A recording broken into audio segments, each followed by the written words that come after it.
To the casual observer, 19-year-old Sophie Healy-Thow appears like any teenager. Yet spend time talking to this young woman, and her intelligence and her global awareness makes her immediately distinct. In addition to conversation about the typical family, friends, and school, Sophie can chat about her achievements in national and international science competitions, as well as her dedication to serving the world's starving populations through her dream of one day working with the United Nations. No doubt, this Irish lass is one of a kind. How does a young woman like you even begin to know that working with underprivileged people in other countries, how do you even know what those things are to know that you might want to do them? Or is this just a flip a coin, you have to pick something? Honestly, this whole year I wasn't in school much because I was really working on in that area. It kind of all happened after the Google Science Fair. I didn't know they had something called a science fair. What exactly is it?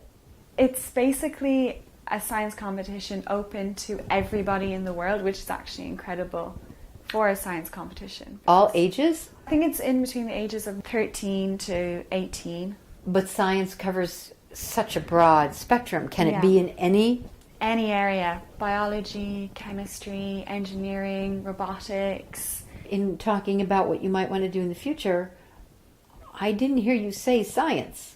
So how is it that you entered a science contest? I entered our own national science competition here in Ireland called the BT Scientist and Technology Exhibition. I entered it with two friends of mine at the time, and we entered a project based on cholesterol and cholesterol levels and if people were aware of their cholesterol levels. We won one of the top 3 prizes. In all of Ireland? Yeah. Were you surprised? Oh, completely. It was more a learning experience than anything else, and it was just incredible that we actually won one of the top 3 prizes. Is there a national competition every year? Do you have another chance? It's an annual competition. So did you think about entering again? Yeah. Same girls? No, I entered by myself this time. Why? As an individual. Just to try it out. Okay. Was I capable of doing a project by myself? Was I capable of getting it to the standard that it needed to be to win an award, and could I actually carry out all this by myself? It was kind of a test.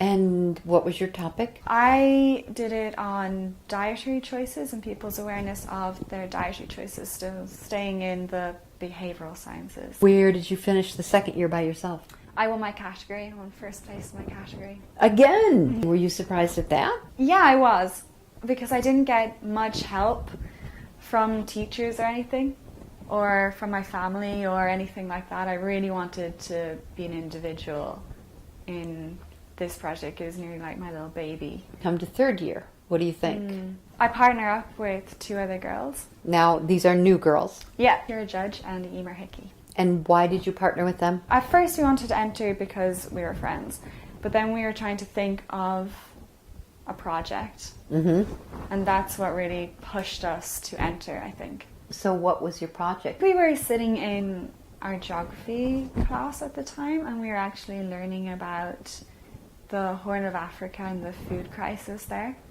And I think all 3 of us, we just really wanted to help. So the 3 of you decide that your project will be exactly what? Well, we weren't exactly sure. We did some research into what people were farming, and we found that crops like barley, wheat and oats were mostly what they were farming.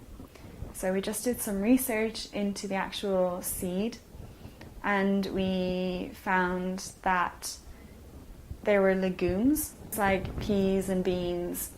They work within the soil with a bacteria that helps them grow, and these legumes house the bacteria in little nodules on the roots of the plant. They just naturally have this and work a symbiotic relationship with this bacteria.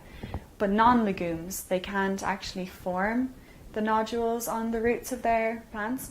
So we decided that maybe we try and put this bacteria on these seeds and see what would happen. We went to our local university to get a perfect strain of the bacteria so that we could go home and use it. We actually made our own labs and everything in a spare bedroom. And then, What was your lab like? well, when we went to UCC, we kind of decided what we needed. We went home and researched the equipment that we would need, and everything was just way too expensive. We decided we'd make our own equipment, and we were lucky enough to be taught how to sterilize things and work in a safe environment so that we don't cross-contaminate the bacteria by UCC and their labs there.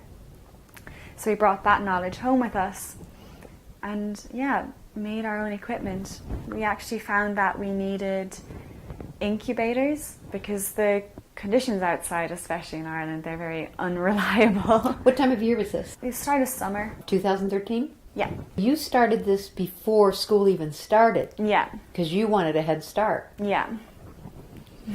Were you the most determined one, or were all three of you determined in this? I think at the time, all three of us were really determined and excited because it hadn't been done before. By anybody? By anybody, yeah.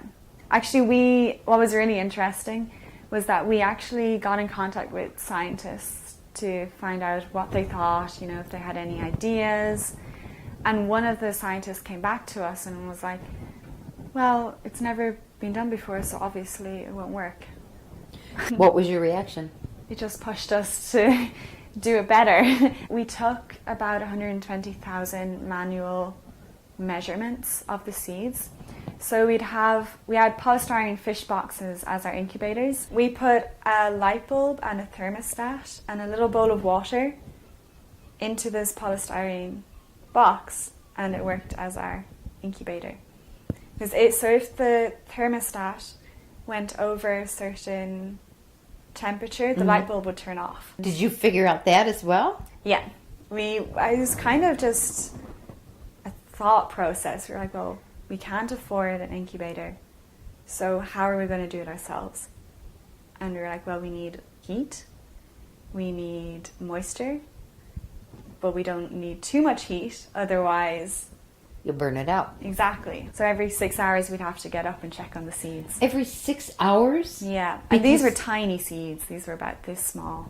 I'm assuming you used dirt? No, actually. We didn't actually plant them because we wanted to see the point in which they germinated. So when the first root popped out of the seed, that's the moment we wanted to pinpoint. We just had them in petri dishes. So how do they get their food and energy then if they don't have dirt to draw out of? Well, actually when they're first germinating, so say if you plant a seed in the ground, it's in the darkness anyway, and it doesn't take any nutrients really from the soil, not enough nutrients from the soil. Okay. It's all within the seed itself. Okay. It kind of uses the enzymes in itself to really push that first root out. So it didn't really need soil at that stage. When we were growing plants to their full height, we'd plant them in soil then. Okay. But at this stage, we were only looking at the germination stage. How did you even know any of this stuff? Because you researched. This is all Google research that you've done this from. Pretty much, yeah. And talking to a few scientists who told you don't bother. Yeah. Is anybody paying attention to what you three girls are doing? Or is it just kind of like, oh yeah, they're working on their science project? Kind of like, you're working on your science project.